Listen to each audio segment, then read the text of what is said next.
ডালিউডে পরপর দুই সিনেমায় জুটি বেঁধে ব্যবসা সফল ছবি উপহার দেন চিত্রনায়ক শরীফুল রাজ ও চিত্রনায়িকা বিদ্যা সিনহা মিম।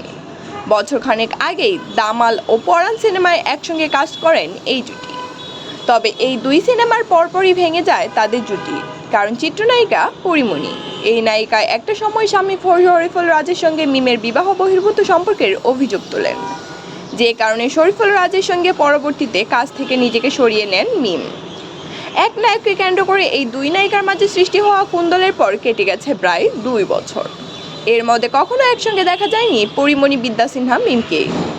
যেই স্বামীর সঙ্গে নায়িকাকে জড়িয়ে অভিযোগ তুলেছেন পরীমণি, সেই শরীফুল রাজের সঙ্গেও সংসার জীবন দীর্ঘস্থায়ী হয়নি অভিনেত্রীর।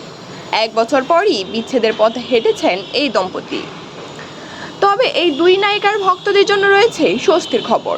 সম্প্রতি একটি অনুষ্ঠানে হাজির হয়েছিলেন বিদ্যা সিনহা মিম ও পরীমণি, যেখানে আরও উপস্থিত ছিলেন ঢাকাই সিনেমার শীর্ষনায়ক শাকিব খান ও এক ঝাঁক নায়িকা। এই অনুষ্ঠানে প্রায় 1.5 বছর পর আবারও কথা বলেছেন পরীমণি ও মিম।